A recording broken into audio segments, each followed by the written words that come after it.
They know they getting their ass whipped though, because when they was out that night, they said something they wasn't supposed to say, and that person gave them that look. Yeah. Wait till I get your ass. Oh, yeah. So you probably seen that a few times, that look.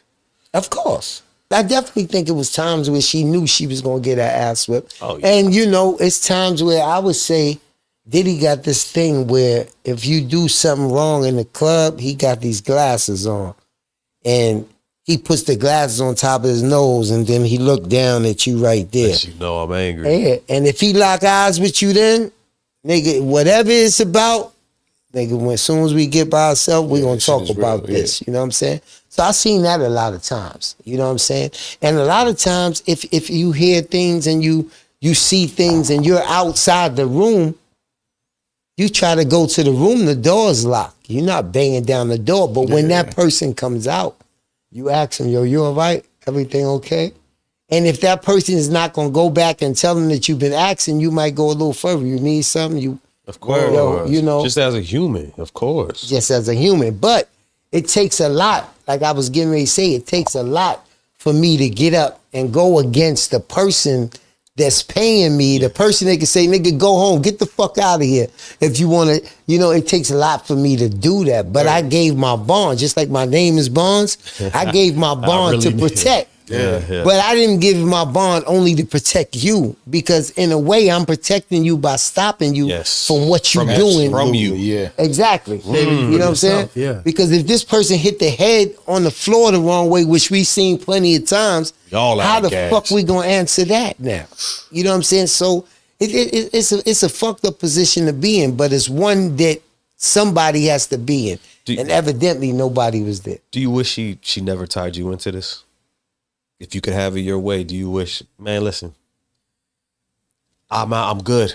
I'm gonna go back to what Danza said when he said about not wanting to talk, and I'm gonna go back to what you said about the calling. I tried to walk away from it, you know what I'm saying? But it was plenty of nights that I had to pray on it. I say, oh God, and then something that happened where I say I ain't gonna talk, and then somebody would come and say, yo, can you talk to me? Or I'll get a DM. Like, I got so many girls that's friends that I've never met now that DM me and just talk to me that I said, damn, that was, you know how you ask God to answer you? Yeah, now, he can answer you and you don't pay it attention, and he say, yo, I answered you already. So she answered. Did she ask you for your help? That was me talking to you. So I had to come out of the streets and say, yo, fuck them. They not doing nothing for me. They gonna talk about me whether I do good, whether I do bad, whether I do whatever, but I can help her or I can help him by my voice. And people let me know, because I'm just a regular person to me. Yeah. But when I'm in the street, people will let you know, oh shit, you. Appreciate you, fam. Yeah, exactly. So you start feeling like that's the calling. You know what I feel like? When people see me, for the most part, they see, who the fuck is this light-skinned, pretty boy dude that might fuck my bitch? Right? Like, that's how I'm sized up. Like, I don't get the respect, that light-skinned shit, that ass, being Hispanic. A lot of people look at it, he ain't been in the streets, he don't know nothing about that life. I don't need to preach about it, but I have. Right. Shout out to my guy Mateo, who's watching along with us. He noticed something about you, even the first time we had the conversation, and even now, is that for me, when I listen to you speak, right, and the way you carry yourself, the one thing I do know is you're official. Right. And I feel like a lot of people, when I look at the comments, there was close to 200,000 that watched the original interview. Right. Okay. And when the people were in the comments, are like, a lot of people said they know you. Bonds is an official dude. Right. You know what I mean? I got the DM says Bonds is an official dude. Listen, like, Boosie don't advocate for that everybody. seems like the way it came across, and that's who you are. So I would like to believe I'm a good judge of character, right?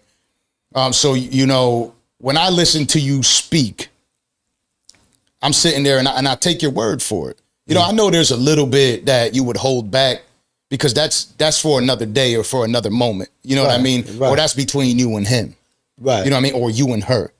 Right. But at the end of the day, I know that it had to be tough for you to sit there standing on those principles. Right, and, there's people that would probably sit here and think, you know what? Oh, Danza's trying to give him an out or help him escape or trying to talk him. Nah, I'm talking about my experience, right? Like I think that's important that people understand what we do on this platform, and when we're sitting down having a conversation with somebody like you, like I might have a Orlando Brown sometimes. Right, you know what I mean, right. Charleston White said during that video, he said, you know what? This is a good clickable moment, but this might turn off your original fan base. Because they ain't here for that. They're here for that real conversation. Right. So, and that's what we have here. And so when people are watching this, like I encourage you to just chill out for a second because minds be racing when they be watching podcasts. They already got a judgment. They're watching based off the judgment. Anxiety is hitting like a motherfucker and they're boom, judgment. Right. And so again, and I wanted to put that out there. I feel like you're definitely official. Right. I appreciate you for the conversations we have prior. To this shit going on and how you stood on what you stood on from the beginning. You know what I mean? You haven't changed. You know, a lot of people, you were as Orlando pointed out earlier, one of the, if not the first person that said, I saw her put her hands on him. Right. And him put his hands on her. Right. You seen it both ways. Right. You didn't run from it. A lot of people feel like, oh shit, I can't say it. You know, a lot of times men, when they're in an abusive relationship, they could get their ass whipped and slapped back once and they'll never speak again. Right. They'll accept any violence from that woman because they never want to be known for retaliating. Right. Never. Right. Because it's all good when a woman abuses a man, but if that man fights back even once. Oh, we know that. Yeah. We know that, especially if he been in any type of trouble in his life. He better not touch it. You know what I'm saying? Yeah. I've been locked up for that too. It ain't have nothing to do with nothing. But my past. It don't take much. Yeah, my past got to me. But it takes you to be strong, man, because when you on that social media, motherfuckers is saying all type of shit. Man, and like what people gotta realize is imagine what your comment section my comment section, because they saying, you know, so, and then some of them is joking. Exactly. Some of them is trolling. Some of them just want to say some shit to see if they can get underneath your skin. Yeah. And let me see what he say. And you get into the shit where you like, yo, what you telling nigga? You could pull up on me. I'm not. and nah. You can't be wishy-washy. You can't be saying and shout out to my young brothers out there, because sometime when I used to get back to my left, a young dude would hit me and say, yo, OG, I look up to you too much for that. And I stopped and I'd be like a couple of times I might have took the awkward pictures that people take showing things and all that. And I'll get a DM, yo, OG, that ain't you. You know what I'm saying? And instead of taking it the wrong way, I look at the person, I go right to their page. And I see they might be a young rapper, you know what I'm saying, out there, you know, doing their thing. And I'll be like, damn, it took a lot for him to hit me and say, OG, that's not you. I don't come to your page for that. I'm not looking for that. And then that'll pull you right back into that's why I got so upset when Hassan was still talking about that. I left that 15 years ago. You late, homie. Yeah. You know what I'm saying? Tell you him. late. Tell him. Now let me reel it back in a little bit here with the timeline. You come here, you do the interview. Right now there's a little noise that's coming from it. There was a incident that occurred between you and, was it King? Christian? One of his sons, that there was a back and forth. Justin on social media. Right. What happened there? He said, what happened? You just told me the other day that you was going to see a therapist. So when he said that, I see that angle. Yeah, he was saying like, yo, you all right? You made me look crazy, man. Exactly. You know me, don't. And I'm like, yeah, okay, I confided to everybody I went to see a therapist. See, I'm glad you brought that up, because I got something to say that people don't think about, all right? Not to take nothing away from a woman, right?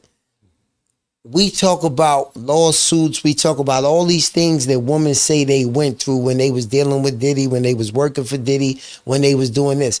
But just because I'm a man and I'm as a security, you don't think I went through mental shit too? You don't think I went through emotional shit too? You don't think I was somewhere where it got to a point, like I was telling earlier 2-3 years, you over the fact that he's a celebrity. Now you dealing with a regular person, and I don't want to be at work no more. Who don't want to be at work when they traveling all over the world and they doing everything? That's because the person that you working for now you know them. Yeah.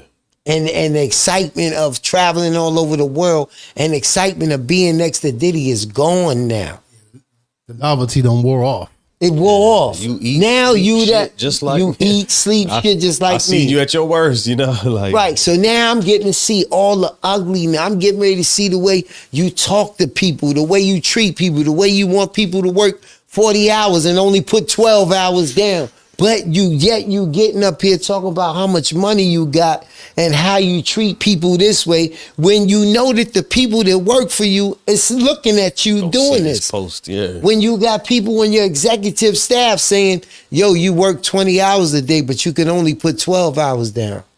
And nobody comes and tells you how you going to get paid for the next 8 hours because that person is manipulative and telling you, yo, you should be lucky to be here. Everybody's got to respect the emperor. And this machine is going to go with you or without So you. fall in line. So you did these 20 hours, so you going to put these 12s down and now you think about your family, you think about this. Now now not to take nothing.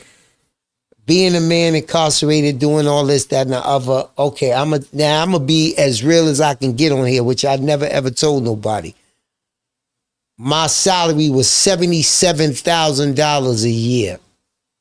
Okay, $77,000 a year. I'm next to this billionaire.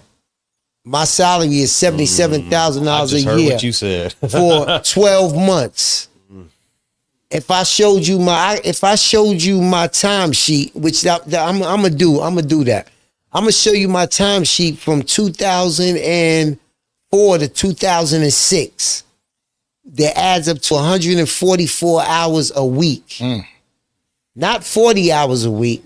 It's times where it adds up to 144 hours a week.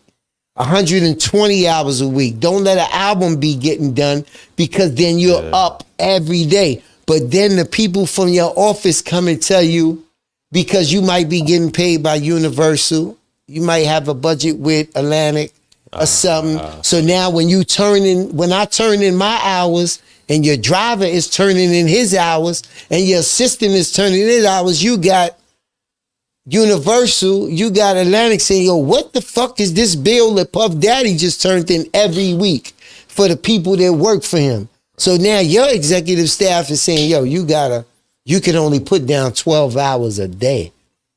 You know what I'm saying? Now you got other people telling you, that's a law. You could take him to the such and such department, but guess what? Now you don't got no job after that shit is done. Yeah. So you in a catch-22. And that also puts a stain on you for other jobs that you would get. And guess what?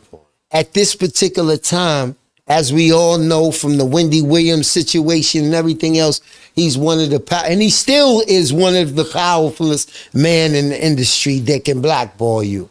And then with these corporate people, you think still today? Till this day, I think he is. Let's not forget he's a billionaire. Listen, and we talk about the money that is on the record. We not talking about the money and this off the record. Hello. Yeah. You know what I'm saying? So do I think he's still powerful? Yes, because guess what? If I had, with us being, like we said earlier, being so forgiving, and with him being the manipulators are, can you count him out? Hell no. So therefore, it's people that still play in the middle. I'm not gonna go against him. Because if he see this shit through, I want to be on the right side. I want to be on the right side. So it got to be people that say, yo, and I hear people say all the time, yo, fuck Diddy, yo, that nigga don't do nothing for me, but you still don't want to be against him, brother. You still in the business. You know what I'm saying? You still don't want to be, and I'm not even talking about violence. I'm talking about pressing buttons and knowing the right people. Yeah. You know what I'm saying? He's been in the business for a long time. There's accusations about it. Exactly. So now, if I go up against him, that must mean I'm not going down that road no more.